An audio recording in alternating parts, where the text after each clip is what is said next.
Have you ever found yourself maybe in a new field just swamped by jargon and these really dense papers, wishing someone could just, give you the roadmap to the truly important insights? Imagine a shortcut to feeling genuinely well informed, packed with surprising breakthroughs, and, well, hopefully just enough humor to keep you hooked. That's precisely what we aim to deliver here on the Deep Dive. Today, we're not just scratching the surface. Oh no, we are launching a deep dive into a truly fascinating, yet incredibly dense piece of modern mathematics. Our mission for you, our curious listener, is to unpack the core ideas of Annular SL2 and SL3 web algebras, a groundbreaking research paper by ROSTISLAV, AKHMECHET, Mikhail Khovanov, and Melissa ZHANG. Yeah, this paper is, well, it's a profound journey. It goes right into the intersection of abstract algebra, topology, and even touches on mathematical physics. It's kind of like exploring the hidden architecture of the universe, where seemingly simple shapes reveal these incredibly complex, beautiful mathematical properties. We're going to act as your guides on this, help you understand not just what they did, but why it matters, and most importantly, why it's so surprisingly elegant when you get down to it. Absolutely. Think of us as your navigators through this complex terrain. We'll be focusing on how the authors use something called annular foam TQFTs, that's topological quantum field theories, to define these highly specialized equivariant SL2 and SL3 web algebras. And they do this within a specific topological space, the annulus, which is basically, a ring or a donut shape. The ultimate goal, and this is where it gets really interesting, is to create powerful new invariants for tangles. You can think of invariants as like unique mathematical fingerprints that help us classify and understand these complex knotted structures, like DNA for knots. Yeah, exactly, like DNA for knots. And what's truly fascinating here is how they achieve this. They take a tangle diagram, basically, a drawing of a tangle, and assign it a complex algebraic object called a complex of bimodules. The chain homotopy type of this complex then becomes the invariant. Now, don't worry, we'll unpack what those terms mean in a conceptual way as we go. And as we'll discover, a key technical achievement in the paper is establishing this beautiful perfect correspondence, a bijection, between a specific type of SL3, the non-elliptic ones, we'll define those, and closed paths in the SL3 weight lattice. Okay, this is a stunning breakthrough, really, because it transforms a very visual, sometimes let's say unpredictable, topological problem into a neat, countable, and highly predictable algebraic one. It gives us a combinatorial handle on topology, generalizing previous work that only applied to flat, planar settings. Okay, so what does this all mean for you, the listener? It means we're about to explore the very cutting edge of how abstract algebra, topology, and even mathematical physics intersect. Prepare to gain knowledge quickly but thoroughly, and hopefully without feeling too overwhelmed by the sheer volume of information. Let's dive in. Setting the stage introduction to web algebras and TQFTs. Okay, let's unpack the paper's introduction, though, starting right at the beginning, its very first sentence. Extending link homology to tangles and tangle cobordisms leads to a variety of interesting categories. So for our listener, what exactly is link homology, and why is it so significant to extend it to tangles and their cobordisms? Well, at its heart, link homology is a profound mathematical method that performs what we call categorification. Maybe you have a simpler mathematical object, like, say, a single number, or maybe a polynomial, for instance, the famous Jones polynomial, which is an invariant for knots and links. Categorification is like transforming that single number or simple polynomial into something much richer, something with more structure. Think of it like taking a single pixel on a screen and expanding it into a full, high-resolution image. Instead of just a numerical value, you get an algebraic structure, often a graded vector space, or a module. Now, for our purposes, think of a graded vector space as maybe a multi-layered spreadsheet of numbers, sorted by different degrees or properties. It gives you a much richer, more structured picture than just a single total. Right, more information. Exactly. Right. This process doesn't just give you a number. It reveals deeper, more subtle information about the topological structure of the knot or link itself, information that was essentially hidden or compressed in the original polynomial. It's like moving from a simple description of a house, it has 3 bedrooms, to a full architectural blueprint revealing all its intricate details and how they connect. I like that analogy. Yeah, and now, when we talk about links, we usually mean closed loops embedded in 3-dimensional space. Imagine a knotted rope, ends tied together. But tangles are a clever generalization. Think of a link as a closed necklace, while a tangle is like a piece of a necklace with open ends. Some strands extend out into space, not necessarily connected. Okay, open ends. Right. Tangle cobordisms, then, are 3-dimensional surfaces that connect these tangles.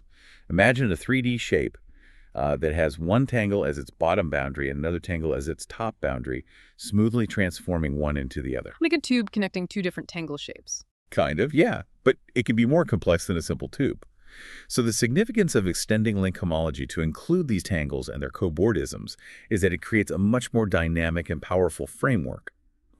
In this extended theory, tangles act as exact functors on these derived categories. These categories can be abelian or triangulated. Now, without getting lost in category theory jargon, just think of functors as special kinds of sophisticated mapping machines. They take entire mathematical structures like our graded vector spaces and transform them into other structures while preserving their essential relationships. And tangle cobordisms, in turn, act as natural transformations between these functors, essentially mapping one transformation to another. Now, this entire framework isn't just abstract math for its own sake. The paper explicitly states that these categories appear all over in representation theory, algebraic and symplectic geometry, and mathematical physics. Yeah, it highlights the deep interconnections across seemingly disparate mathematical fields. It shows how this abstract work can have really far-reaching implications, potentially even for understanding fundamental particles or the structure of spacetime. That's quite a sweep of implications indeed. Okay, so the authors then state that in many cases, these categories can be described by starting with appropriate algebras built out of TQFTs for surfaces and for foams. Let's break that down. What's a TQFT in this context, and what are foams? Great question. So TQFT stands for Topological Quantum Field Theory.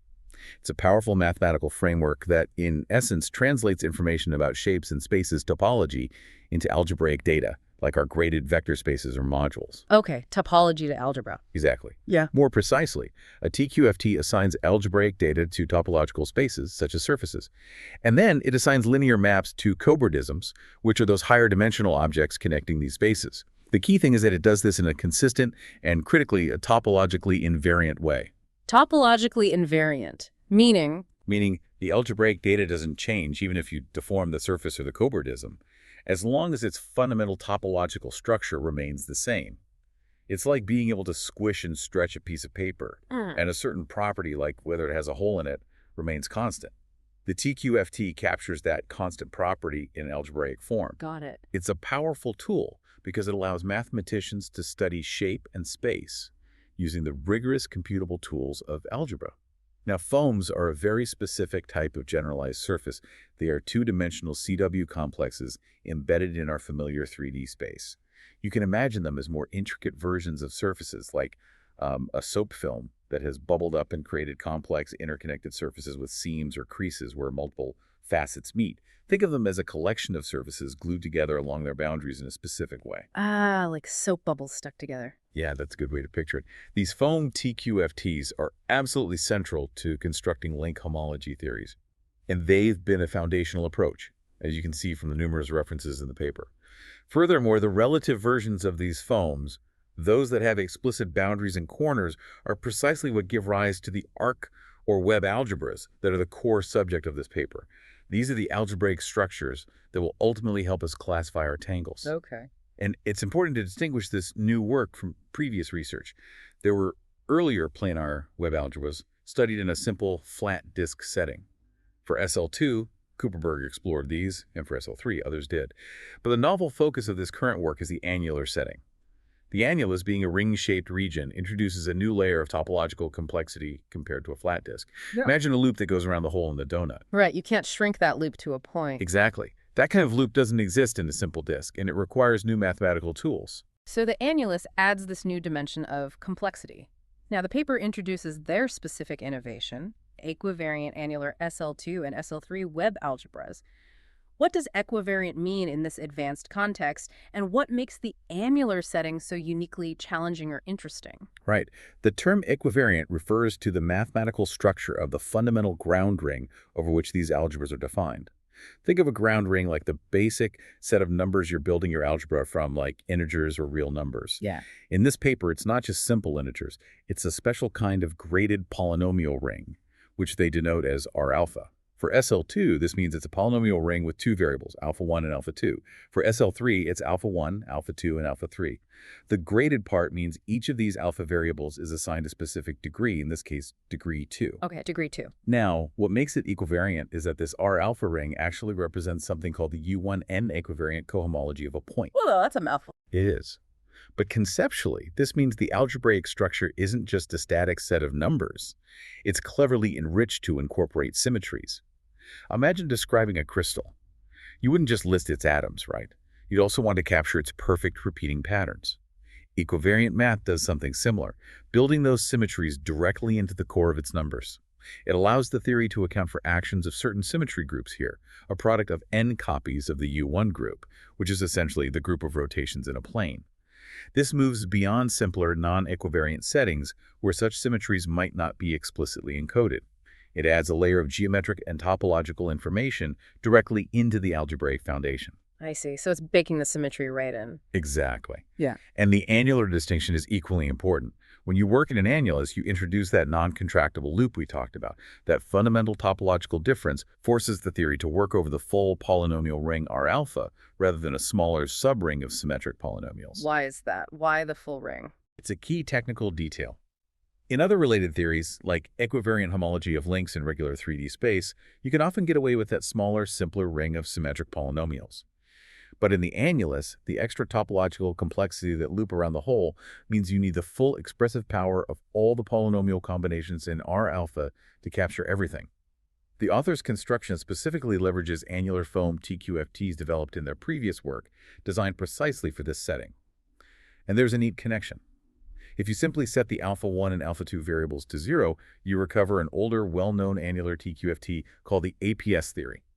This shows how their new framework generalizes and builds upon existing theories, adding this rich, equivariant layer. So their work is both novel and builds on a solid foundation. The authors explicitly position their work by mentioning other versions of annular SL2 algebras. How do their new equivariant algebras fit into or stand apart from the existing body of research? That's a great question, and it really highlights the unique contribution here. Annular SL2, arc algebras, had indeed been studied before. Anno and Andakumar explored them, motivated by certain algebraic structures called X-groups. Separately, Ehrig and Teubenhauer introduced another related version, but theirs was based on that APS annular TQFT we just mentioned. The one you get by setting alphas to 0. Exactly. The key difference, and what truly sets the current paper apart, is that both of those previously defined algebras were non-equivariant. This means their basic ground ring was just integers or a field, essentially operating entirely in a single degree 0. There was no alpha variable to carry that richer, graded, equivariant information. The authors of this paper explicitly state that as far as they know, their SL2 and SL3 equivariant annular web algebras are entirely new contributions. This equivariant aspect significantly enriches the algebraic structure and, as we'll see, provides much more powerful and detailed fingerprints for tangles. It's like moving from black and white to color. That's a perfect analogy. It captures much more subtle information. That makes a lot of sense. It sounds like they're adding a whole new dimension of information. Okay, let's lay out the roadmap for a deep dive. The paper provides a clear organization. What can we expect in each major section? Right, the paper is meticulously structured. It guides you really well. Section 2 is all about annular SL2, web algebras and bimodules.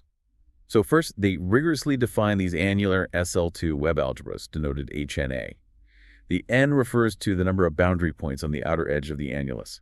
Then they define bimodules for flat annular tangles, those arc arrangements within the annulus. The main goal in this section is to construct chain complexes of bimodules. These are assigned to diagrams of tangles that live in a thickened annulus. And the crucial result, the big payoff here, is that the chain homotopy type of these complexes is an invariant of the tangle. The fingerprint again? Exactly, the mathematical fingerprint. It means if two tangle diagrams are topologically equivalent, can be formed into each other, their chain complexes have the same fundamental algebraic structure. That makes it a powerful classifier. Okay, and how's the algebra itself built? You mentioned pairings. Yeah, so to give you a taste, for a fixed n, they consider n disjoint unoriented arcs, or webs, in the annulus, with two n endpoints on the outer boundary. The key operation is pairing. If you take two webs, A and B, you pair them by gluing the reflection of B to A along their common endpoints. This forms a collection of disjoint circles inside the annulus. Okay. Then they apply their TQFT, which assigns a special algebraic object, a finitely generated free-graded module, to this combined web. The algebra HNA is then defined as a big collection, a direct sum, of all these modules from all possible pairings A and B.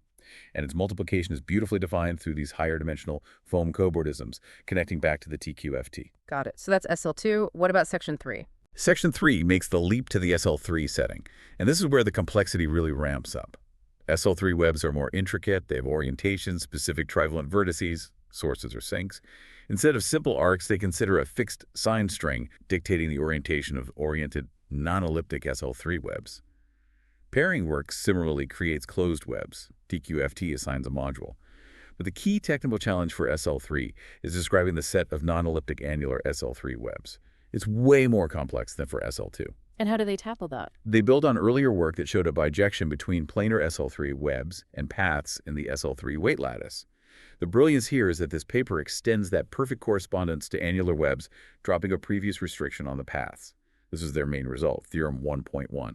They show a perfect, mutually inverse correspondence between these complex annular webs and much simpler, closed paths in the SL3 weight lattice. Wow, that sounds significant.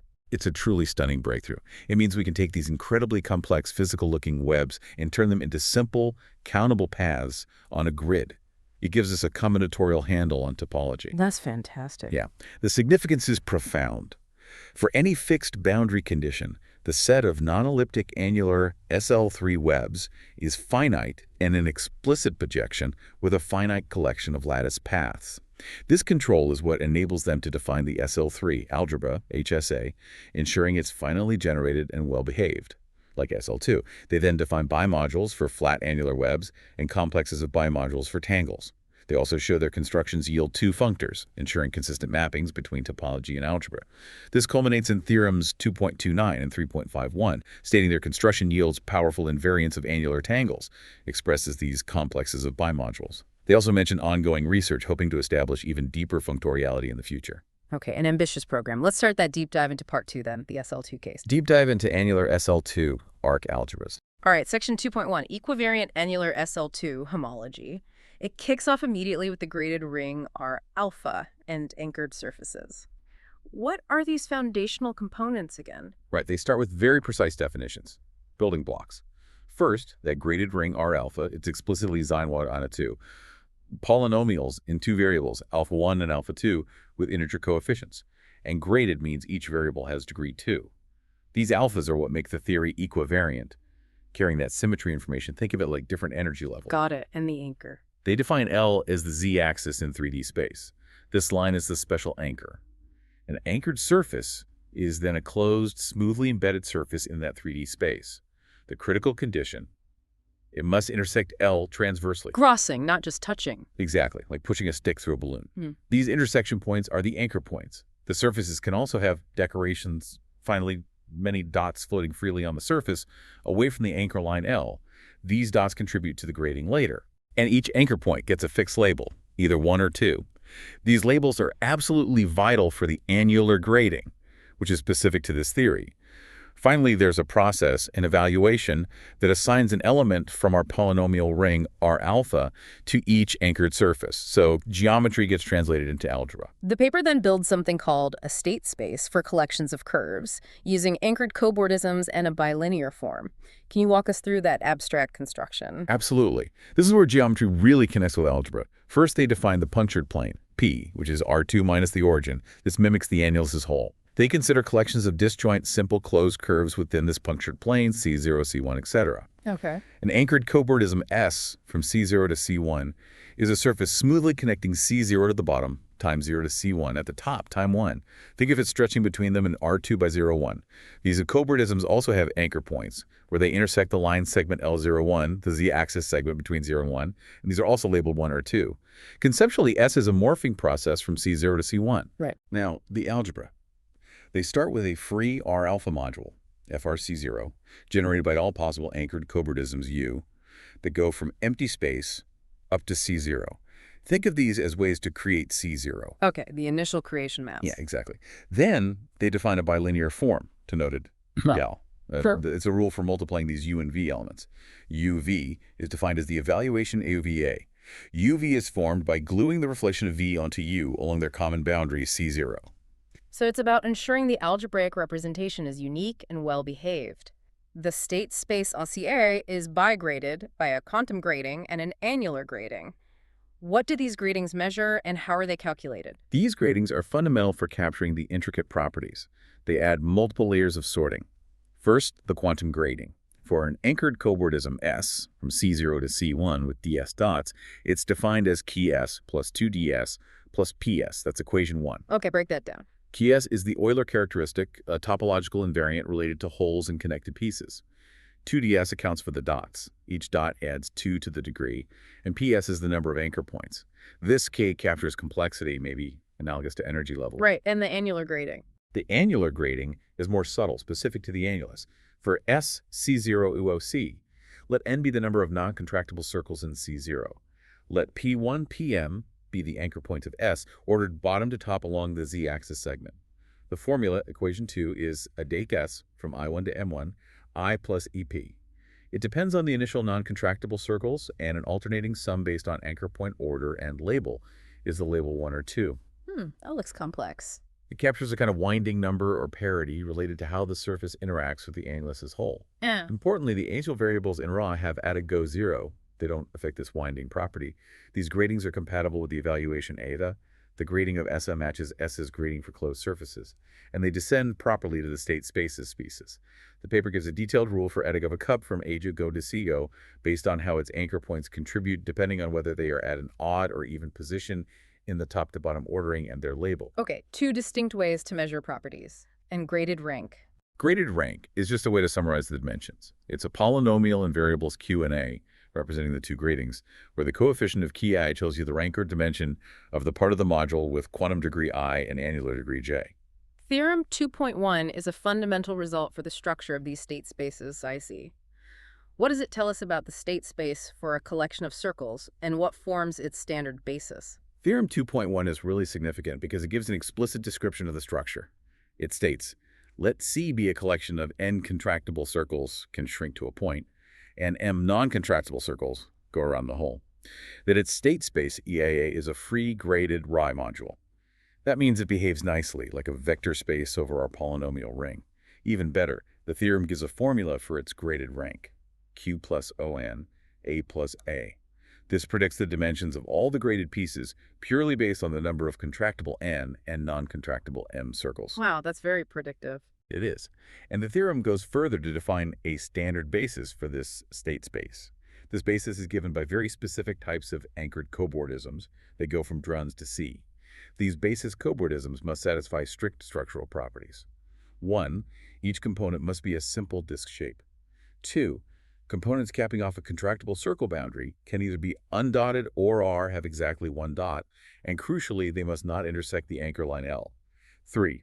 Components capping off a non-contractible circle boundary must intersect L exactly once at an anchor point, labeled 1 or 2. Okay. If you look at figure 1 in the paper, it shows these building blocks. A is an undotted cup for a contractible circle. B is a once-dotted cup for a contractible circle.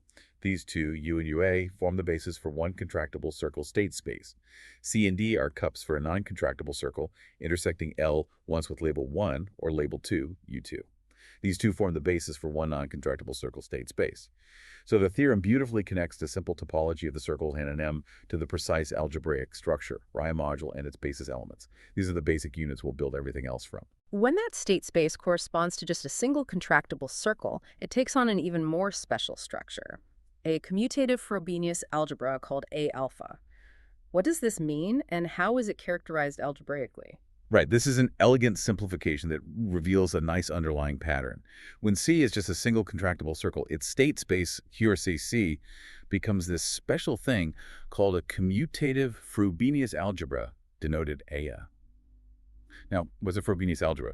In simple terms, it's a finite-dimensional algebra that has a very special, symmetric, and non-degenerate bilinear form, that pairing operation we discussed. This property essentially means it's self-dual, which is incredibly useful for building consistent mathematical frameworks like TQFTs. Commutative just means multiplication order doesn't matter. X times Y is the same as Y times X. Okay, self-dual and commutative. Algebraically, A is characterized by equation 3 in the paper. It shows an isomorphism, a perfect translation between A and a specific quotient of polynomials. Like so. In this translation, the algebraic element 1 corresponds to our undotted cup basis element, and the element x corresponds to the once dotted cup basis element. This equation means that multiplying elements in A follows a specific quadratic rule related to the alphas.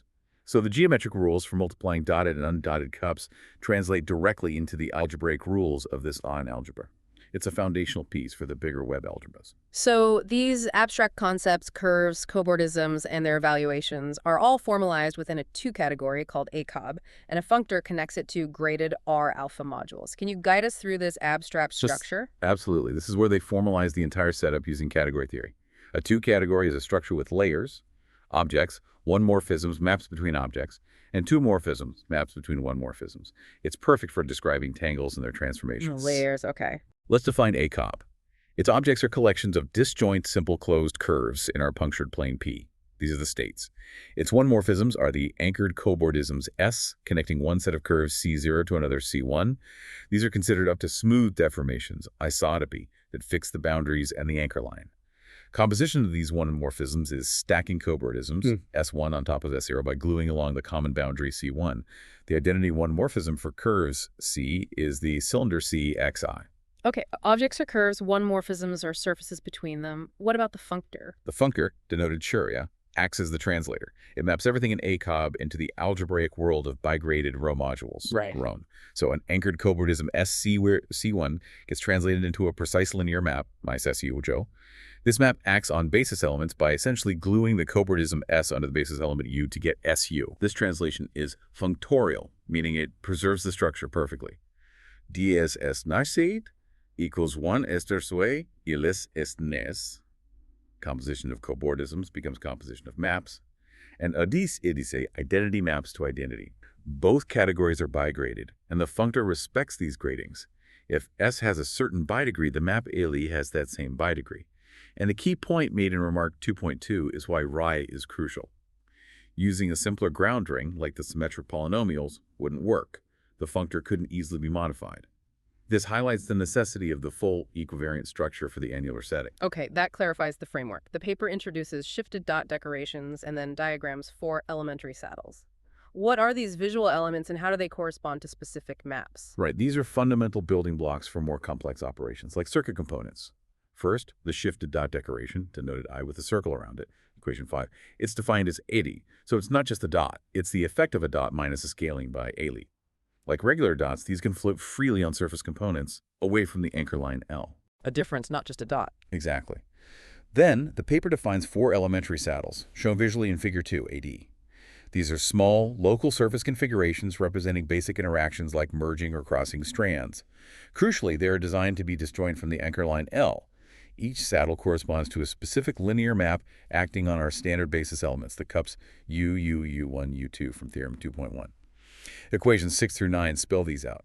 Figure 2a map, EQ6, shows a straight-through saddle. If the incoming anchor point label is 1, it scales by AG2. If it's 2, it scales by AG1.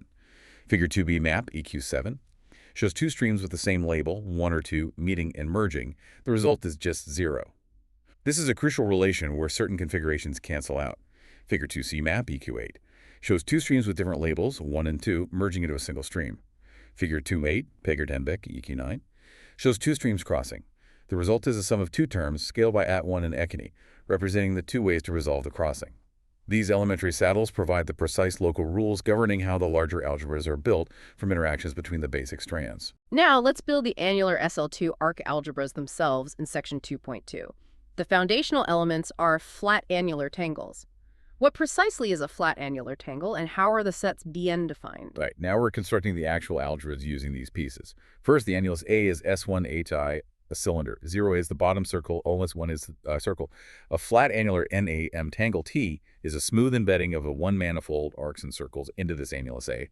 It lies flat on the surface. The boundary conditions are strict. Exactly 2-meter endpoints of T are fixed on the bottom circle euro, and 2 endpoints are fixed on the top circle euro. Okay, fix endpoints. Yes. Two tangles are isotopic if you can smoothly deform one into the other within A without moving the boundary points or leaving the surface. Now, definitions 2.3 introduce some key sets, B, M. the space of all such flat annular NM tangles, BAN, a set of representatives for each planar isotopy class of these tangles, BMA. This is the crucial one for the algebra definition. It's a specific subset of NM tangles, meaning all 2n endpoints are on the top boundary year 1a, that critically do not contain any closed components, no floating loops. Note that Bn is smaller than bin 0 because the latter might include closed loops. So Bn is the set of non-closed arcs connecting the top boundary points. Exactly. They're visualized in a punctured disk model, equation 10. The outer edge of the disk is 1a. The example B1 shows us two elements, one arc going straight across and one arc going around the puncture. Lemma 2.4 makes a fascinating combinatorial connection. The cardinality Bn is the nth Cala number, 1n plus 1, 2n, choose n. How does such a specific number emerge here? It's a beautiful connection. The proof relates Bn to a well-known combinatorial object, crossingless matchings of two NN points on the boundary of a disk. The number of ways to draw n non-crossing arcs connecting two NN points on a circle is precisely the nth Catalan number. Now, each such matching divides the disk into n plus 1 distinct regions. To get an element of Bn, you simply place the puncture, representing the inner hole of the annulus, into one of these n plus 1 regions. This choice uniquely defines an element of Bn up to isotopy. Since every element of Bn can be formed this way, there's a direct correspondence, proving that the size of Bn is the Catalan number Cn. Clever. So the Catalan number counts the ways to connect points without crossing, and the puncture placement distinguishes the annular versions. Precisely. With the building blocks defined, we're ready for definition 2.5, the Annular SL2 web algebra HNA. This is a sum of state spaces. How is this algebra constructed, and how does this multiplication work? Okay, this is the main definition for the SL2 algebra. HNA is constructed as a direct sum of those state spaces ABAs we discussed earlier, but here A and B are specifically chosen from our basis set Bn, the non-closed arcs. There's also a grading shift applied for consistency with the quantum grading, so HNA equals AEBN OBAS. Remember, OBAS comes from evaluating the closed web formed by gluing the reflection of A to B. A big sum of evaluated pairings. How does multiplication work? The multiplication combines elements from two different summands. An element from Sn multiplied by an element from Evsen is defined as follows. It's 0 unless the inner tangles match, i.e. C equal B. If C equal B, the multiplication is induced by a specific minimal cobordism, a foam, depicted in figure 3. This foam essentially resolves the shared BB boundary in the middle, transforming it into an identity tangle adden, allowing the outer D and A to compose. This cobordism induces a degree 0 map from Edison Iosinus to Evsen, which defines the multiplication. Associativity, like XYZ follows from the far commutativity of these cobordisms. Operations on distant parts don't interfere. Okay. And units, idempotence. Yes. For each A and Bn, there's a special element, 1A inside IOS. It corresponds to the simplest possible pairing undotted cups, disjoint from the anchor line. These 1A elements are pairwise orthogonal idempotents. That means 1A equals 1A, but 1A, 1B equals 0 if AAB. The overall unit for the algebra HNA is just the sum of all these 1A elements. 1 equals A and Bn 1A. This structure makes HNA a free graded ROM module. Its degree 0 part is just copies of run, spanned by these 1A elements, and the subspace 1BHNA1A is precisely the state space Abbasan. So the idempotents project onto the different pairing spaces. Exactly. A standard basis element just refers to one of the basis elements within any specific sum in Abbasan, like those cups we saw in Theorem 2.1. The authors relate their work to prior research in Remark 2.6. Can you briefly reiterate that connection? And then let's make the algebra concrete with example 2.7 for N1. What does the multiplication table look like for H1A? Right. Remark 2.6 just briefly recalls the connection to the non-equivariant algebras of Anand Kumar and Eric Tobenhauer. It notes that if you take H and A and essentially set the alpha variables to 0 by modding out by the ideal IME, you recover the Eric Tobenhauer annular arc ring, which is built on the simpler APS TQFT.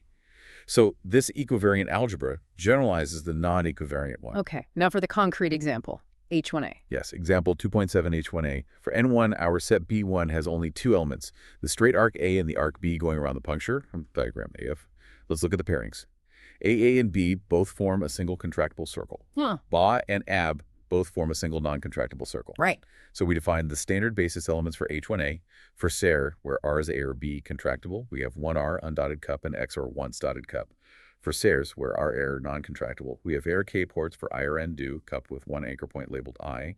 There are two elements for A, two for B, 2 for BAB, and 2 for AB.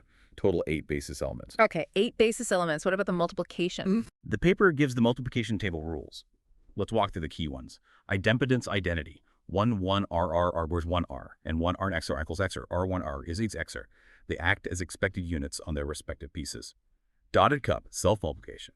R1 XR, R1 plus R and R. This is crucial. It's exactly the relation from the Frobenius algebra X equation 3. It can be rewritten as X11R or sort 1R, X1R. Multiplying a dotted cup by itself gives a combination of a dotted cup and an undotted cup interaction with A elements. 1 R here, R here, every source going to share. The idempotents act as identities on the appropriate sides. XR and Y interaction. XR here, XR you are, S are here, S here. Year swaps 1 and 2. This shows how dotting interacts with a non-contractible strand, scaling by the other alpha variable. This comes from the elementary saddle maps, EQ67. YL elements multiplication. YS as YRS. Multiplying two YL elements corresponding to inverse pairings can produce a dotted cup X's. But crucially, yes, ARLRS, X and ARS, FR. If the anchor labels don't match up correctly, the product is 0. So H1A is a free Rye module of rank 8, and these rules give its complete algebraic structure. It's a concrete example of how these elements combine. The degree shifts ensure quantum grading is additive. But how does multiplication affect the annular grading, and what are the inherent symmetries of H and A? That's a good point about the gradings. While Quig is additive thanks to the shift, the addig behaves differently. For elements X and Ibaroi and Y and HGC, the annular grading is addig plus addig X. Here, 1 is the number of non-contractible circles in the intermediate pairing CB. That factor comes from the alternating way addig is calculated based on anchor point order. So it depends on the intermediate structure. Exactly. Now, beyond grading, Proposition 2.8 states that HNA is a graded symmetric Frobenius Rye algebra. This means it has a special trace map that pairs elements non-degenerately and symmetrically, reinforcing its nice algebraic structure. And HNA has several beautiful symmetries. Opposite algebra isomorphism. HNA is isomorphic to HNA. Reversing multiplication gives an equivalent structure. Rotation automorphism. Rotating the diagrams by win gives an automorphism, a symmetry of the algebra, reflecting the annulus symmetry. Reflection involution. Reflecting diagrams across the line also gives a symmetry. Dihedral group action. Together, rotation and reflection generate an action of the D-foreign group. Symmetries of a regular 2 and gone on HNA. To automorphism. There's a symmetry 10 related to swapping the alpha variables, AJ and 1HN2. This corresponds to swapping the labels 1 and 2 on all anchor points in the diagrams. It shows how symmetries in the ground ring lift to the algebra. Fascinating how the geometry feeds into the algebra's symmetries. Okay, section 2.3, generation by degree 1 elements. This section aims to prove a fundamental property. H and A is generated by elements of degrees 0 and 1, which is distinct from planar arc algebras. This starts with concepts like outermost components and surgery arcs. What do these terms mean and why are they important? Right. This generation theorem is a really key result, showing a structural simplicity that's special to this annular setting. Yeah. First, outermost component. For a tangle A and BHN, imagine it in the punctured disk. An outermost component A is an arc that's visible from the outer boundary without crossing other arcs of a care to reach the puncture S. More formally, DAD, the minimum number of A arcs crossed to reach S from A, is 0. These are the arcs closest to the boundary. Okay, the ones on the edge. Exactly. Second, a surgery arc, R. This is an arc embedded in the annulus, disjoint from the tangle itself, whose endpoints lie on two distinct adjacent components of A. Adjacent means no other component lies between them relative to the puncture.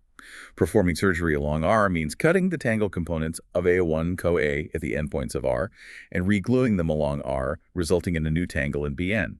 These concepts are vital because they define the specific topological operations, flips and swaps, that correspond to the degree 1 generators of the algebra. Outermost components allow flips, and surgery arcs allow swaps. So degree 1 elements arise in two primary ways, flips and swaps. These are fundamental operations that modify the tangles. Can you explain each and how they relate to the previously discussed multiplication rules? Precisely. These are the geometric actions corresponding to the degree 1 generators. A flip. Definition 2.8. Given a tangle A and an outermost component O, you flip it by sliding OG across the central puncture X, leaving other components fixed, visualized in 11. Algebraically, if B is the result of flipping A along WO, the pairing bale always results in the web with exactly one non-contractible circle. The state space, Algebra, has two specific degree 1 basis elements, Yahai for I12, corresponding to the label on that non-contractible circle. There's a dual operation Aja in Nava. The crucial relation in equation 12 is Yajiba Ya, Bayash 1A. This shows how multiplying these degree 1 flip elements can yield degree 0 elements. Saz is a dotted cup on Yane is identity, or 0 if the labels I, J don't match. So 2 flips can simplify or cancel. Exactly. Now, a swap, definition 2.11. Given a surgery arc R connecting components bool 1 to 2, you perform surgery along R to get a new tangle B, visualized in 13. Algebraically, the pairing bond now has no non-contractible circles. The state space Boolean has exactly one standard generator of degree 1, all undotted cups denoted YAR. There's a dual swap, YBR. The crucial relation equation 14 is YBR har sa 1 plus stagar. This shows multiplying 2 swap elements yields a sum of degree 0 dotted cups and the identity. So both flips and swaps are geometric moves corresponding to degree 1 algebra elements, and their products simplify according to specific rules involving degree 0 elements and the alpha variables. Lemma 2.13 states that the collection of these flip, and swap elements forms the complete basis for all degree 1 elements in H&A. How can we be sure of this? This lemma confirms that we found all the degree 1 building blocks. The proof relies on analyzing the structure implied by the quantum grading keg. Remember, kgax equals nk0 plus 2k for a standard basis element x in A to n, where k0 is the number of contractible circles in BADS and d is the number of dots, which is 0 for standard basis elements. If kdex is 1, then nk0 equals 1, meaning k0 plus k1, where k1 is non-contractible, must be less than or equal to n. Since k0 is n at 1, this forces k1 to be either 0 or 1. Only 2 possibilities for the circle structure. Yeah, exactly. Case 1, k1 equals 1. The pairing bar has exactly one non-contractible circle. Topologically, this only happens if B is the flip of A along some outermost component A, and the standard basis element X must be one of the elements we defined. Case 2, K1 equals 0 now. The pairing bar has N1 contractible circles and no non-contractible ones. This configuration only happens if B is the swap of A along some surgery arc R, and the standard basis element X must be the unique YAR element. Since these two cases cover all possibilities for gay X, the lemma confirms that flips, YA, and swaps, YAR, constitute the entire set of degree 1 standard basis elements. We haven't missed any. Definition 2.14 then introduces Han A as the subalgebra generated by just these degree 0 and degree 1 elements. The goal is to show HNA, Han A. Lemma 2.15 is a crucial intermediate step towards proving the main generation theorem.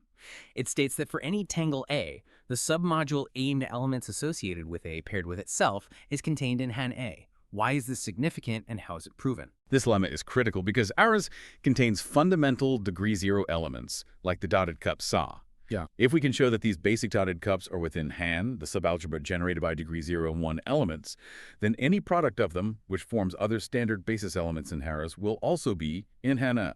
So proving the lemma essentially boils down to showing Harris is in Han. Okay, so showing dotted cups are generated. The proof uses induction on dog, the depth of the component ga relative to the puncture. Base case, dog equals 0. Dog is outermost. Let B be the flip or I, using the flip relation EQ12 SHA Y1B plus I1A plus I11. Since the I elements are degree 1 by lemma 2.13 and 1A is degree 0, SHA is clearly generated by degree 0 and 1 elements, so it's in Han A. Inductive step, dog is not outermost. Find an adjacent component closer to the puncture. Let B be the swap of along an I or I joining dog. Using the swap relation, EQ14 Jaguar plus AR1 plus A by A. The I elements are degree 1, 1A is degree 0. Crucially, SOG corresponds to a component GA with smaller depth. By the inductive hypothesis, SOG is already in Han A. Therefore, SOG is a combination of elements in Han A, proving it's also in Han A. This induction covers all components, showing all basic dotted cup SOG are in Han A. Corollary 2.16 builds on this. If a standard generator where Y with an undotted contractible circle is in Han A, then Y with that circle dotted is also in Han. Why is this true? This follows directly. Let I be a standard generator in Han A. Let I be the specific dotted cup element corresponding to dotting that specific contractible circle C in the pairing for Y. By lemma 2.15, we just proved that Z is in Han A. The element Y, which is Y but with circle C dotted, can be obtained simply by multiplying YZ. Since Han A is an algebra, it's closed under multiplication. If Y and Z are in Han A, their product U must also be in Han A. Simple closure property. Okay. The final steps toward the generation theorem involve reducing arcs and a key lemma about circles made of many segments. What is a reducing arc, and how does it help us decompose complex webs? We're nearing the summit. These concepts focus on simplifying the internal structure of the paired web's BA. A reducing arc R, definition 2.1 civ, is an arc lying within either tangle A or B that connects two segments U12 belonging to the same contractible circle C in the combined web BA. The key property is that performing surgery along this arc R splits the single complex circle C into two simpler contractible circles. This provides a way to systematically break down complex loops within the BA pairing. Example 2.18 illustrates this visually. So it simplifies the internal loop structure? Exactly, and Lemma 2.19 provides a powerful guarantee. If a contractible circle C in the pairing BA is made up of more than two segments, meaning it's somewhat complex, it must contain a reducing arc. This is a topological guarantee. The proof involves looking at the innermost such complex circle and showing geometrically that a reducing arc must exist, otherwise contradictions arise with the structure or non-ellipticity. So complex circles can always be simplified. What about Lemma 2.2? Lemma 2.20 provides the algebraic link. It says that if you have a reducing arc system, a standard generator Z, where the complex circle C is undotted, can be written as a product Y, where Y is the degree 1 swap element corresponding to the reducing arc R, and W is another standard generator corresponding to the simplified web, where C is split. Crucially, Q, Kiji, Y, Kijiti, this factorization is key. It shows how a complex element C can be built from a simpler element, W, and a degree 1 swap Y. Ah, the factorization needed for induction. Precisely. And now, the culmination of this section. Theorem 2.21, proving that HNA is entirely generated by degree 0 and degree 1 elements, meaning HNA hen A. This is a very strong result. How does this intricate inductive proof tie everything we've just discussed together? This is it, the theorem that ties it all together, proving the structural simplicity of H in A. It rigorously shows HNA han A. The proof is a comprehensive induction on the quantum grading Friedrich Z of any standard generator Z in OBOS. We can assume Z has no dotted contractible circles, thanks to corollary 2.16 base case. If EG 1, then Z is already degree 0 or 1, so it's trivially here and now. Inductive hypothesis. Assume the theorem holds for all elements with quantum grading less than key Z. Now consider Z with key 1. Case 1b consists entirely of contractible circles. If all circles are simple, two segments Z is just 1a degree 0. If A contains a complex contractible circle, more than two segments, then Lemma 2.19 guarantees a reducing arc exists. Lemma 2.20 then allows us to write ZYY, where Y is a degree 1 swap in han A and W has lower quantum degree. By the inductive hypothesis, W is in han A. Since han A is an algebra, the product Y is A is also in han A. Okay, contractible case covered by reducing arcs. Case 2, dBA contains at least one non-contractible circle, subcase 2a. There's an outermost component pti or B that's part of a non-contractible circle C in BA. Let C be the flip of a legon. We can write Z in Jobu ya, where ya is the degree 1 flip element in han A. The other factor W corresponds to the web BC, where C has become contractible. Thus W has TD day, do TD zem 1. By induction, W is in han A. So the product Z is in han A, subcase 2b. Every outermost component is part of a contractible circle in BA. Since BA does contain a non-contractible circle, there must be some internal structure forcing a contractible circle to be complex, more than two segments. Otherwise, all outermost components would be simple, contradicting the assumption. Since there's a complex contractible circle, we can apply the logic of case 1, reducing arc, lemma 2.192.20, to express Z as a product of a lower degree element and a degree 1 swap, proving Z is in han A. This covers all possibilities. By systematically showing that any element Z can be broken down into products involving degree 1 elements and elements of lower degree, which are covered by induction, the proof establishes that HNA is indeed generated entirely by degree 0 and degree 1 elements. A really powerful result about the algebra structure. Okay, section 2.4, some relations. With the generation theorem established, the paper moves to listing specific relations among these degree 0 and degree 1 generators. These are like the algebraic grammar rules for HNA. Are these relations general or are they specific examples? Right, these are the grammar rules. Mm-hmm. The paper presents specific examples of quadratic relations involving products of two generators. They note that whether these presented relations are sufficient to generate all relations is an open question for future work, related to whether the algebra has a nice property called being causal. The key types of relations shown are far commutativity. These confirm our intuition. If you have two swap operations R1, R2 that are geometrically disjoint, the order doesn't matter. Swap 2A. Similarly, a disjoint, swap, and a flip also commute algebraically. Makes sense. Triple adjacent components. There's a relation involving three pairwise adjacent components. Performing surgery in different orders leads to the same final diagram algebraically. This shows a specific symmetry for these local interactions. Flip relations from EQ12. This reiterates that doing 2 consecutive flips across the puncture can result in 0 if the anchor labels don't match, i.e. J, or can regenerate a dotted cup if they do match. Local modifications, figures on page 16. These show specific visual equivalences. One shows that 4 different paths involving local modifications of adjacent outermost components all lead to the same result. Others show sums of 2 configurations equaling a third, referencing identities from the underlying TQFT construction in the earlier paper, AK23. So these relations provide concrete rules for how the generators interact and simplify within the algebra HNA. Okay, section 2.5, Annular SL2 bimodules. Bimodules are crucial for understanding how these algebras act, especially for tangle invariance. What are the projective modules, P and AP, and how are the HNA bimodules, FT, defined for annular flat tangles? Exactly. Bimodules are the bridge allowing algebras to act on things and connect different algebraic structures. First, projective modules. For each basis tangle A in Bn, they define a left AKHMECHET module PA as the sum of all pairings A bias, where B varies over Bn. B in Bn, O bias. These PAs are projective because the entire algebra HNA decomposes into a direct sum A and Bn. Projector modules are nice building blocks in algebra. Furthermore, for SL2, each PA is indecomposable, cannot be broken down further into smaller non-trivial modules. Symmetrically, there are right HNA modules, AP. All right, indecomposable building blocks. Now the bimodules, FT. Right. For an annular flat NM tangle T going from M points on the bottom to N points on the top, they define the HNA bimodule ST. As a Rye module, it's defined as a sum of triplet pairings. FTT, A and BM, B and BN, SBT. Notice the grading shift depends on the input algebra, MA. The left action by HNA comes from composing on the left with elements of HNA via minimal cobordisms. The right action by MA comes from composing on the right. These actions make FT a structure that respects both algebras simultaneously, a bimodule. Got it. Importantly, FT is also projective as both a left HNA module and a right un-A module. And crucially for invariance, if tangles T and T are isotopic, then their bimodules FT and FT are isomorphic. The algebraic assignment respects the topology.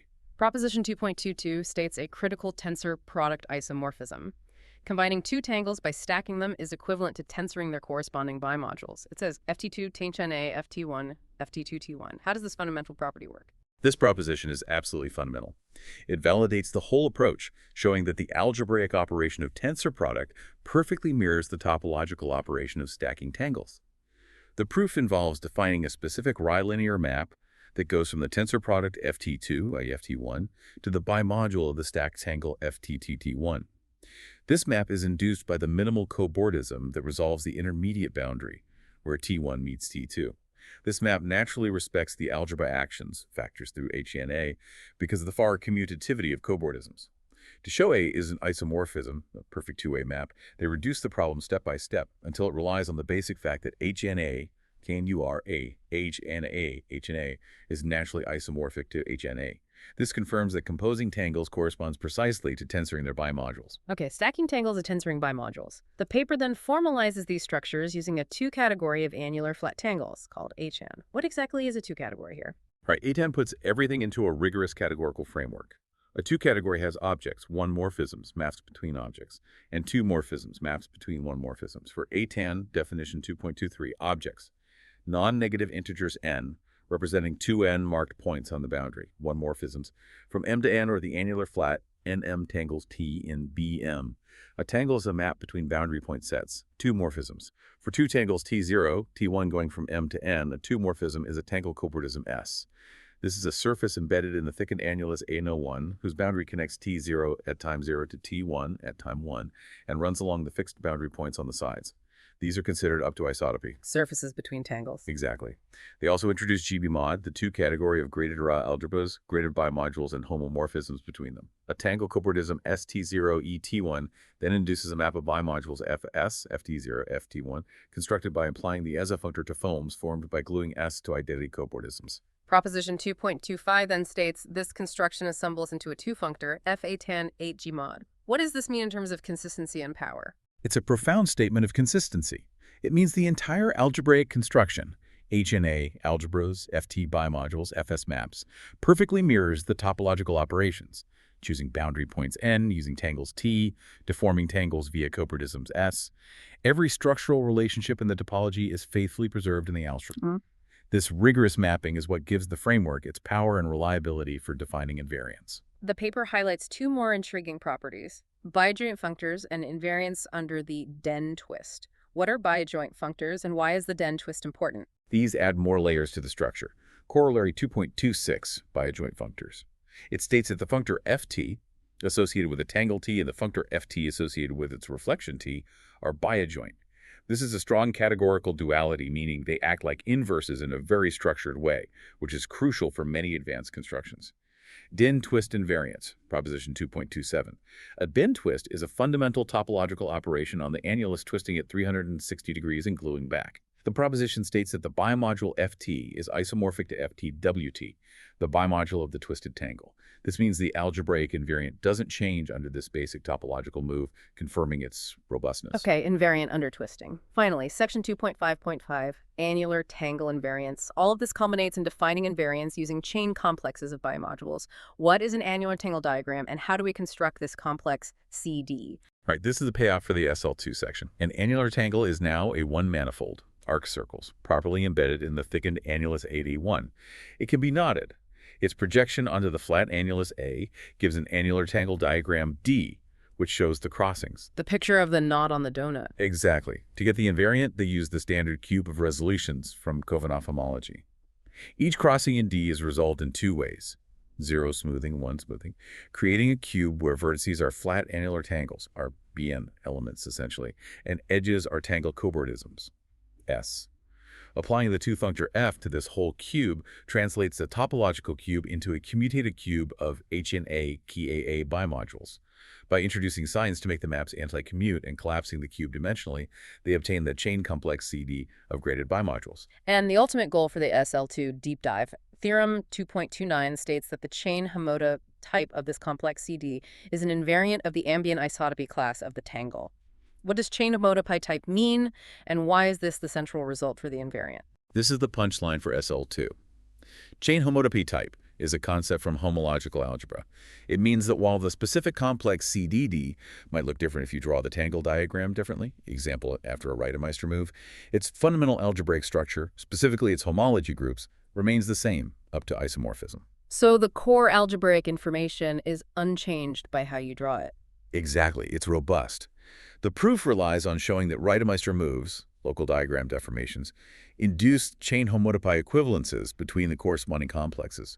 This means CD genuinely captures the intrinsic topological essence of the tangle, independent of its specific projection D. It makes CD a powerful, well-defined invariant for annular tangles in the SL2 setting. Exploring annular SL3 web algebras and bimodules. Okay, let's shift gears now to the SL3 setting in Section 3. This is where things get even more intricate, starting with Section 3.1. Annular SL3 webs with endpoints on only one boundary component. How did these SL3 webs differ from the SL2 arcs we just discussed? Right. The move from SL2 to SL3 brings in significantly more structure, reflecting the more complex representation theory of this SL3 Lie algebra. An annular SL3 web, definition 3.1, is a finite-oriented graph embedded in the annulus A. Here are the key differences from SL2 arcs. Orientation. SL3 webs are oriented. Every edge has a direction arrow. Vertices. Boundary vertices on L must have degree 1.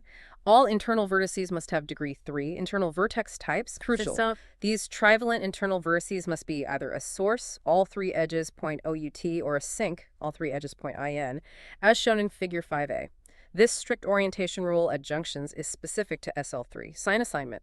The orientation near the boundary is assigns a sign plus or is to each boundary point according to the convention in Figure 5b. These signs are fundamental. So orientation, specific trivalent vertices, source sink, and boundary signs. Got it. Precisely. These give SL3 webs a much richer structure than the simple unoriented arcs of SL2. The paper then introduces the critical concept of non-elliptic webs. What does it mean for a web to be elliptic, and why is non-elliptic so important here? The non-elliptic condition is absolutely central to the main bijection theorem of this paper. It effectively filters out certain simple or degenerate configurations that would complicate the algebraic correspondence. An interface of the web, a region bounded by the web not touching arrow, is defined as elliptic if its boundary has one of three specific shapes, shown in Figure 6. A simple circle, possibly enclosing the puncture. A bigone, a two-sided face that does not enclose the puncture. A square, a four-sided face that does not enclose the puncture. Okay, circles or non-punctured bigone squares? Right. A web is then non-elliptic if it contains no such elliptic interfaces. Why is this important? These elliptic faces correspond to algebraic relations that would make the combinatorial bijection with lattice paths ill-defined or trivial. By excluding them, the authors ensure a clean one-to-one correspondence. A direct consequence, remark 3.3, is that a non-elliptic web cannot contain any closed loops, as that would immediately form an elliptic circle face. This condition imposes strong structural constraints essential for the bijection. They also introduced two useful models for the annulus, figure 7, the punctured disk A0 and the infinite cylinder A0. These are just different ways to draw the same space, convenient for different parts of the argument. Okay. Section 3.1.3 discusses general properties, Euler characteristics, face counts. Can you walk through these basic relationships? Yeah, these are fundamental topological properties that hold for these webs. Every edge separates distinct regions due to underlying graph theory properties. Faces are either inner, don't touch arrow, or outer, do touch arrow. They introduce notation, VO vertices, VB boundary vertices, number of boundary edges, EB, EE inner edges. Equation 19 is 3V 2AI plus EB. This comes from counting edge ends. Each inner vertex connects 3 ends, each boundary vertex 1 end, each inner edge has 2 ends, each boundary edge 1 end. Makes sense. If the web W is connected, the number of outer faces FB equals the number of boundary vertices VB. Using Euler's formula for a disk, Chown VE plus F, 1, applied locally, they derive relations. Equation 20. EI equals V plus phi 1, connecting inner edges, inner vertices, inner faces. Equation 21, V equals 2 phi plus FB2, connecting inner vertices, inner faces, outer faces. Equation 22 sums the number of sides SF for all faces. SF equals 2EI plus 3FB. It notes inner faces always have an even number of sides. These equations also hold for webs in a disk. They also define specific outer face types, UYH, based on the number of sides, 2, 3, 4, that don't contain the puncture, EQ23. These will be important later. Okay, basic counting rules. Section 3.1.4 has two structural lemmas for non-elliptic webs. Lemma 3.4 is for disks, and 3.5 for annuli. What do these tell us? These lemmas provide guarantees about the boundary structure of non-elliptic webs. Lemma 3.4, disk. A connected non-elliptic web in a disk with at least one inner vertex must have at least 3 outer faces that are of type Y or H, 3 or 4 sides. The proof uses the Euler characteristic relations to show that assuming otherwise leads to a contradiction. So simple boundaries, like U-shapes, are limited in the disk case. Right. Now, lemma 3.5 annulus is the key one for us. A non-elliptic annular web must have at least one outer face that is a U, a Y, or an H. Why is that guaranteed in the annulus? The proof considers cases. Case 1.W is connected. If the puncture is in an interface, assuming all outer faces have 5 plus sides leads to a contradiction using the Euler relations, similar to lemma 3.4. If the puncture is not in an interface, the web is topologically in a disk, and the result follows from known planar results, like lemma 3.4. Case 2.W is not connected. Look at one component W. By case 1, it has an outer UIH face, F. If F is also an outer face of the full web W, we're done. If not, F contains other components W pre-bars. Viewing W as a web in a half-plane, known results guarantee it has an outer UIH face, which is then also an outer face of the original W. So this lemma guarantees that any non-elliptic annular web must have one of these simple UI or H structures somewhere on its boundary. This is crucial for the minimal cut path algorithm later. Okay, section 3.2, sign strings and state strings. To formalize the boundary conditions, they introduce these concepts. How do we order boundary points, and what's a sign string? Right, this is about encoding the boundary information algebraically. Boundary point ordering. Conventionally, endpoints on the boundary arrow are ordered clockwise 1 with 10, 10, n from a base 0.6, definition 3.6, sign string S. A sequence S, S1, Sn, where each psi is plus or ordeos corresponding to the web orientation at boundary point n s counts the number of anniosentries. Admissible sign string, S is admissible if n plus SNS mod 3. This is a topological constraint from SL3 theory. A web can only exist if its boundary sign string is admissible. Definition 3.7 BS, a set of representatives for isotopy classes of annular webs with boundary S. The heart of the state string concept lies in the weight lattice of the Lie algebra SL3. What is this lattice, and how do we build S-paths on it? This is where the algebra comes in strongly. The weight lattice is a fundamental grid associated with SL3 representation theory. It has a basis of two fundamental weights, plus and -. They define specific sets of weight vectors within this lattice, plus weights of this fundamental representation V plus weights of the dual representation V plus weight. Figure 8a shows how these 6 vectors form a hexagon around the origin in the lattice. These are the allowed steps. Okay, a specific grid with allowed steps. Definition 3.8, best path, a sequence of lattice points 0, 0, 1, 1, yeah. The key is that the ith step, I pi 1, must be a vector from the set S. Plus of C is plus M plus S 0, 0. So the sign string S dictates the allowed steps, closed S path. An S path is closed if it ends back at the origin and euro state string J, a sequence J, J1, Jn, where each j is 1, 0, or 1. Bijection to lattice paths, figure 8b. There's a fixed bijection mapping each allowed step vector ai1 to one of these integers, euro 1. This translates the geometric steps into a simple numerical sequence J, definition 3.9, admissible Sj pair. An Sj pair is admissible if its corresponding path in the weight lattice is closed, and arrow 0. Okay, so an admissible pair, Sj, is the algebraic code for a potential web boundary. What about the remarks on admissibility? Just a few nuances. If Sj is admissible, then S itself must be admissible, n plus n and mod 3. The converse isn't true. Admissibility implies edg is 0, but the sum being 0 doesn't guarantee admissibility. The path might not close. Planar versus annular, a key point. Planar SL3 web theory required paths to stay dominant within a specific cone. This paper explicitly drops that restriction for annular webs, allowing paths to wander anywhere in the lattice as long as they return to the origin. This is crucial for capturing the annular topology. The choice of base point fixes the order for S and J, but whether the pair is admissible is independent of that choice. Okay, section 3.3, growth algorithm. This is where the magic begins. The algorithm G constructs a non-elliptic web from admissible Sj pair. It iteratively propagates the web downward. What are these growth rules? You're right, this is the algorithmic art. G is like a set of Lego instructions that takes the code, Sj, and builds the physical web. Conventionally, webs grow downward in the infinite cylinder model A0. The rules depend on the signs and states at the current top boundary. If signs differ, plus or plus at the top, these use H-type and U-type wraith webs, visuals on page 24, top H1, H0, H1. These create an H shape locally. Specific input states, like 1, 0 for H1, transform into specific output states and web structures below. U0, this closes off a plus segment with input state 1 to 1, resulting in no output boundary below it. U0, the names HU relate to the sum of the input state labels. If signs agree, plus, or arrow 1 at the top. These use Y-type growth webs, page 24, bottom Y1, Y1, 0. These create Y shape locally, transforming input states like 1 to 0 for Y1 into specific outputs. The algorithm repeatedly applies these rules based on the current Sj string until the string becomes empty, signifying the web is complete. Let's make this tangible. Example 3.11 for S plus nigger. There are 3 admissible state strings. Can you show how G builds the corresponding webs using both models, as shown in 24? Sure. For S plus Blake, the 3 admissible state strings J are manacle 1, 1, 0, 0, and 1, 3, 1. Let's see how G works. J01 fart 1, the input is plus Lake with states manacle 1, 1. This matches the input for the H1 rule. Applying H1 creates the H-shaped web shown first in 24. There's no output string below, so it terminates immediately. J0, 0. The input is plus Lake with states 0. This matches the input for the H0 rule. Applying H0 creates the H-shaped web shown second in 24. Again, no output string. It terminates. J1, 9, 1. The input is plus late with states 1, 9, 1, 1. This matches the input for the U0 rule. Applying U0 creates the simple U-shaped arc shown third in 24. No output string. It terminates. The diagrams in 24 show these 3 resulting webs in both the cylinder A0 and punctured disk A0 models. And Langot 3.12 claims that these 3 webs are all the possible webs for S plus Lake. How do we prove there are no others? This lemma establishes completeness for this simple case.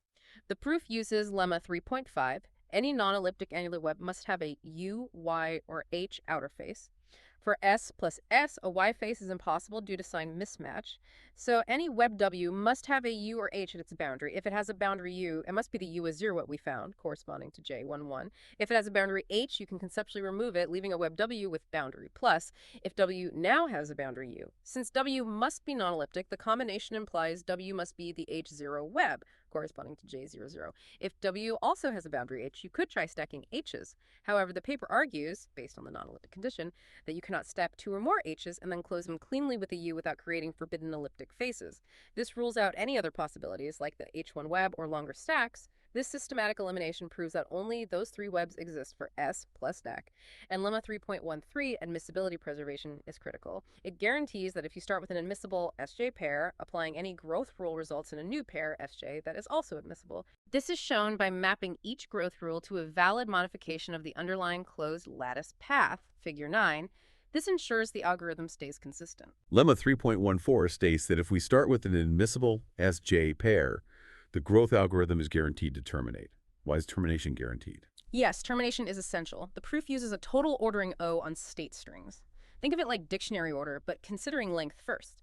KUK, if length and or equal, use lexicographical order, -1 and 0 in 1. The proof is by induction on the length n of S. The base case in 2 was example 3.11 for the inductive step.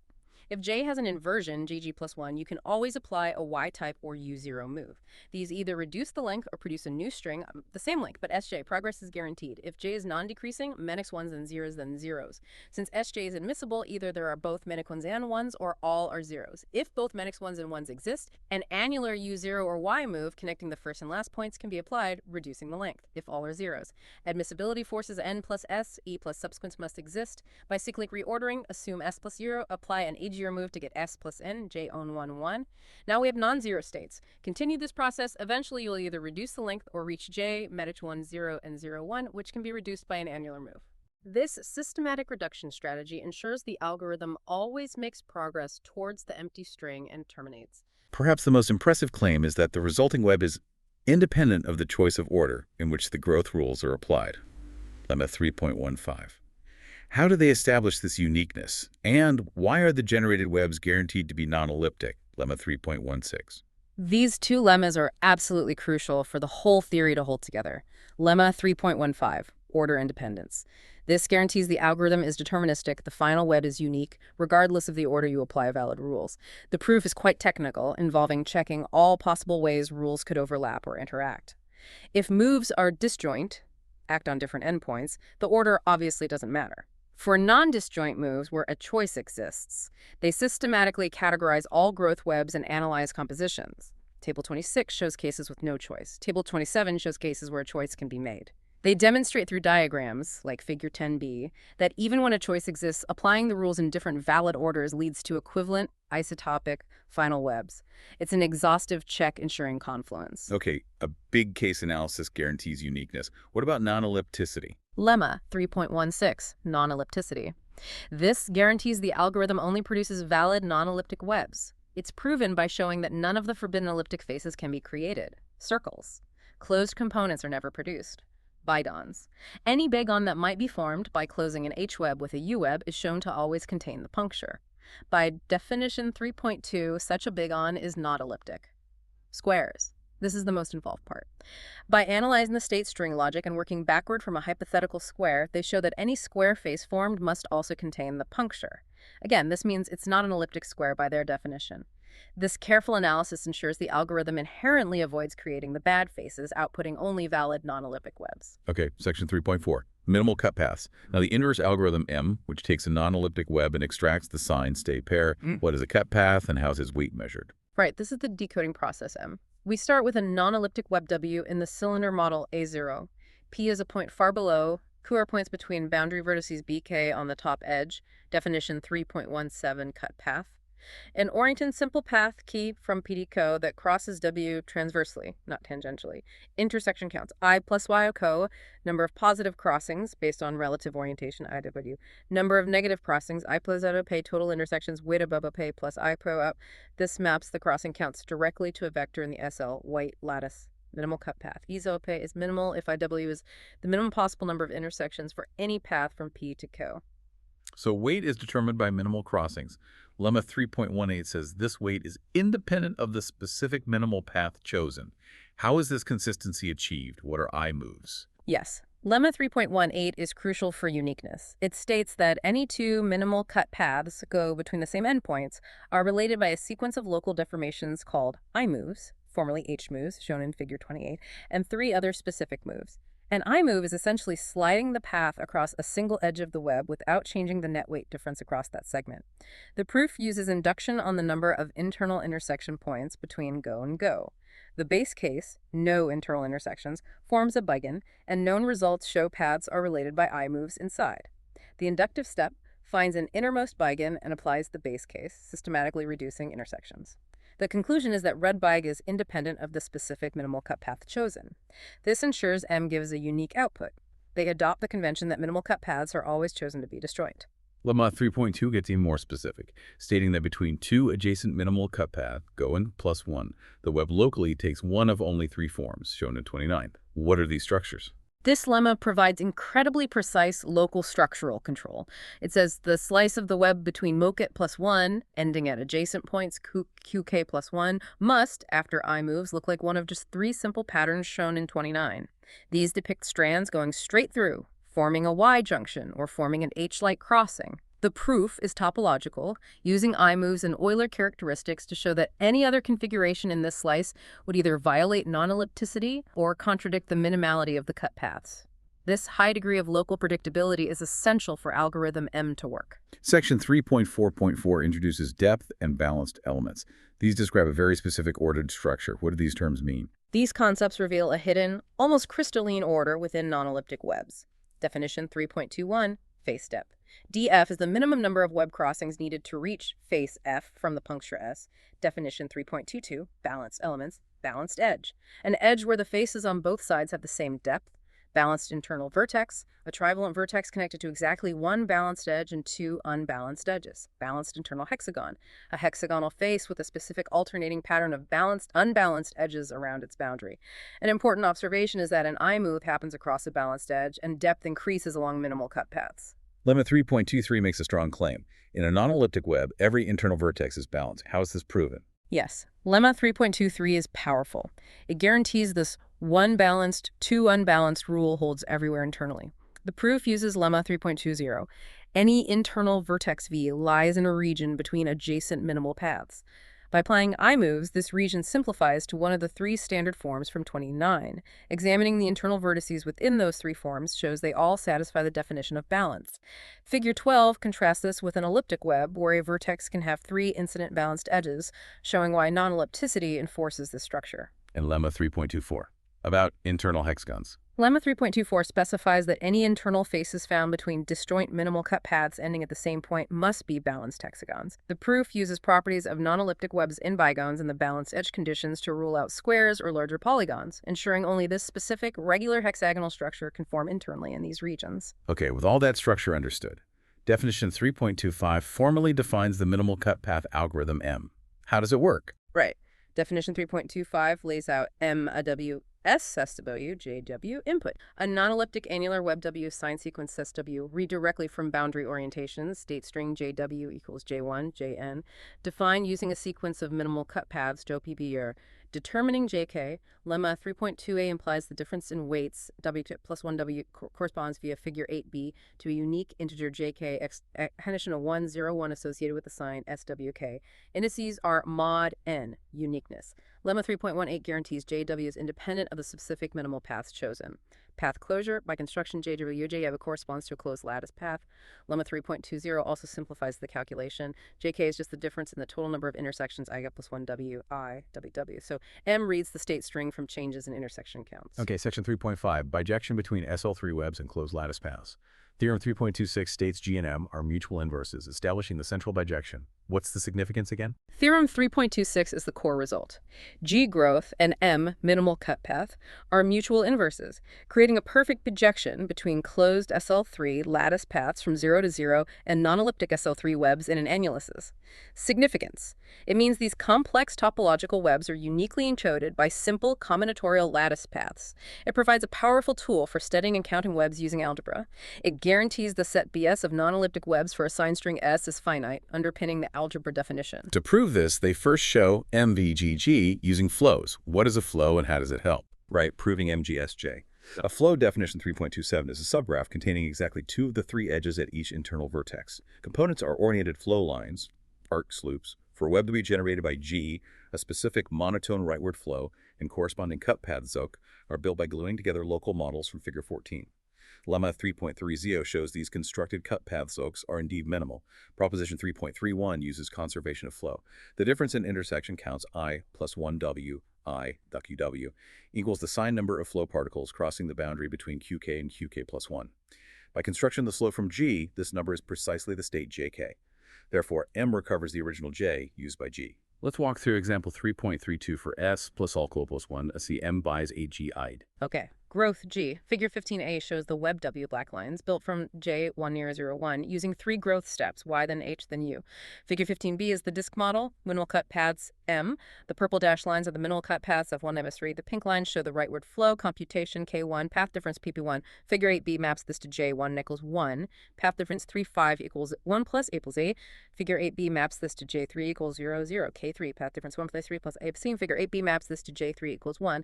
The recovered state string is JW1 near as or 1, matching the input J. So MAGAVE works here. Now for the other direction, GMANE. This relies on geometric constraints from lemmas 3.33 and 3.34. What were those again? Right, proving GMW, this relies on lemma 3.33, rules out a specific KK plus 1K intersection pattern for minimal cut paths at a boundary H face and a non-elliptic web. This pattern cannot be generated by G lemma 3.34. If 2 minimal cut paths end in the same outer face, their intersecting edges must share a vertex. This prevents certain spread out intersection patterns. Proposition 3.36 uses these to prove GAM equals I. How does the proof work? The proof is by induction on the number of vertices n of the web W. The base case n2 is simple. For the inductive step, let F be an outermost U, Y, or H face of W. Let W, WF, by induction, GMW, W2, case 1, FU, case 2, FY. These are relatively straightforward. Minimal cut paths extend nicely. MW correctly identifies the states for F. Applying one step of G reconstructs F, leaving the state string MW. By induction, G reconstructs W, so GMW, case 3, FH. This is complex, as cut paths might not extend simply. It involves detailed subcases based on how the bottom boundary of F interacts with the face F below it in WU. Lemmas 3.33 and 3.34 are crucial here to rule out impossible geometric configurations and ensure that the states extracted by MW are exactly those needed for G to reconstruct F correctly, reducing the problem to GMW, which holds by induction. This exhaustive geometric argument, relying heavily on the structural constraints of non-elliptic webs, completes the proof that G and M are inverses, establishing the bijection. Okay, section 3.6, counting paths. The bijection lets us count webs by counting paths. What is the module MS and basis BS again? Right, the payoff.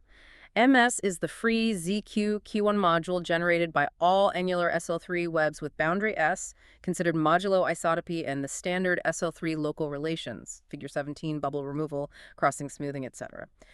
Any web can be reduced using these relations to a linear combination of elements in BS, the non-elliptic webs. This reduction is unique. Therefore, BS, the set of non-elliptic webs, forms a basis for MS. Lemma 3.37. Swapping adjacent opposite signs, plus just to 2 plus, doesn't change the number of webs, BS, BS to BS. How is this proven? 2 ways. 1, via bijection. There's an obvious bijection between the corresponding closed lattice paths. Just swap the order of the 2 relevant steps. Since paths biject to webs, 3.26, the number of webs must be the same. 2, via skein theory. Define maps but tests between MS and MS using crossing resolutions, figure 18. These maps are shown to be inverse isomorphisms, similar to Riedemeister II invariants. Since BS and BS are bases for these isomorphic free modules, they must have the same cardinality. Proposition 3.39 gives the counting formula using trinomial coefficients. Can you walk through the derivation? The formula, 37 counts admissible, SG. Assume S is n plus pluses, then it minuses by lemma 3.37, and S path is O length n plus A plus steps, then length NAS steps goes from origin O to some point P. Let A1, A2, A3 be counts of 1, 2, 3 steps. The number of ways to reach P is the trinomial coefficient, n plus A1, A2, A3. A1, A2 must be in a specific triangular region. G must go from P back to O. Let B1, B2, B3 be counts of A1, E2, E3 steps. The number of ways is NB1, B2, B3. Path closure P plus MEV PO imposes linear constraints relating A and bi. Solving these gives by A, n plus M3. The total count is the sum over all valid A1, A2 of the product, n plus A1, A2, A3, and B1, B2, B3, where A3, B1, B2, B3 are determined by the constraints, equation 38. Let's see the examples. 3.40, 3.41. S only pluses. N plus is... Example 3.40, S plus 3 meter. Next, constraints for BNM. For the second trinomial, 0, B1, B2, B3 to be non-zero, we need B1, B2, B3, 0. This forces A1, A2, A3 meters. So only one term survives. The count is 3 meter mm. The path must return to origin using only plus steps. Example 3.41 m plus equals n. Formula simplifies. If signs alternate, equivalent to counting closed paths of length 2n on honeycomb lattice, the formula matches the known result, 2k nk, showing consistency. Okay, section 3.7, Annular SL3, web algebras. We need RS webs and anchored foams now. Yes, building the algebra HSA. An RS web has boundary R on top, 1A and S on bottom. Stacking works as before. Groundering is Ray-Zio-Lon out of 2 and A.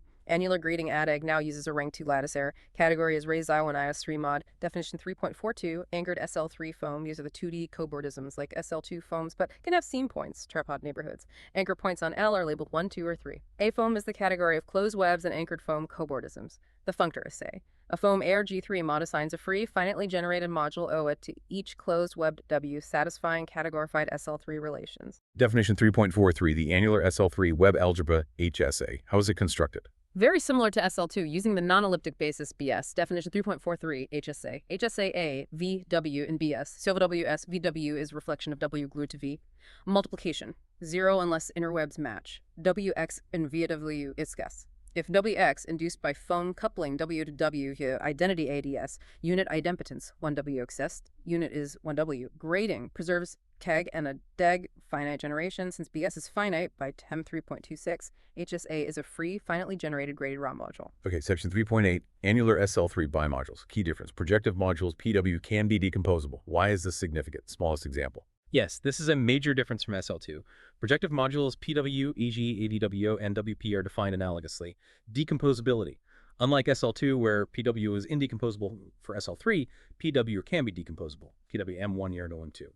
This indicates a richer internal structure. Lemma 3.44 gives a condition for indecomposability based on the graded rank of EG. Proposition 3.45, smallest example. For S plus EG S4, they show a specific PW is decomposable. They define webs W0 and W and a foam F W0 EEW. They define webs W and W and a foam F. Using diagrammatic calculus, page 51, based on formulations from AK23, they prove FAM always 2 EAW0, where F is reflective foam. They define webs W0 and W and a foam F. This means FAS is a non-trivial idempotent endomorphism of PW0, forcing it, and thus PW, to be decomposable. This decomposability first appears at length 4. So the building blocks themselves can sometimes break down further in SL3. How are the RS web bimodules FT defined, and how do they compose? Definition is analogous to SL2. FT for an RS web T is VBS, so for it is. Left-right actions by HRA, HSA via foams. FT is projective left and right. Proposition 3.48, tensor isomorphism. Stacking webs corresponds to tensoring bimodules. FT0T1, FT0, HRA, FT1. Proof relies on reducing to the identity case. The two-category A web formalizes this. How does the two-functor F work? Yes, A web is the SL3 analog of ATENT. Definition 3.49, A web. Objects, sign strings, S1 morphisms, SR, are S webs T, 2 morphisms, T1, SL3 foams F with corners connecting A to T0 to T1, induced map FF. A foam F induces a map of bimodules FF, FT0, FT1. Proposition 3.50, the two-functor F. This entire structure forms a two-functor F A web A3 bimod. Category of graded algebras, bimodules, maps. It consistently maps objects S to algebras HSA, 1 morphisms T to bimodules FT, and 2 morphisms F to maps FF. This confirms the rigorous connection between the topology and algebra. Finally, section 3.8.4, Ecol3 chain complexes and invariants. How do we get the complex CD for an SL3 tangle, and what does theorem 3.51 guarantee? This is the final construction, building the invariant. Start with an oriented annular tangle diagram D. Let S1, S0 be top-bottom sign strings. Form the cube of resolutions using 0 and 1 smoothings from figure 19. Vertices are flat webs. Edges are foam cobordisms. Apply the two-functor F to get a commutative cube of HS1A, HS0A bimodules. Introduce signs, collapse the cube to get the chain complex CD of graded bimodules. Theorem 3.51, chain homotopy invariance.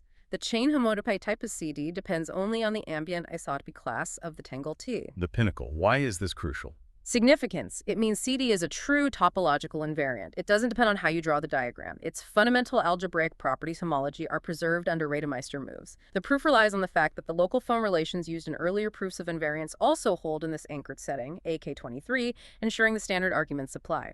This establishes CD as a robust invariant for SL3 annular tangles. Wow. Okay, What an incredible journey into the heart of modern mathematical research. We started by getting the big picture, link homology, TQFTs. Then we meticulously built up the SL2 arc algebras, really digging into their components, operations, those surprising generation properties.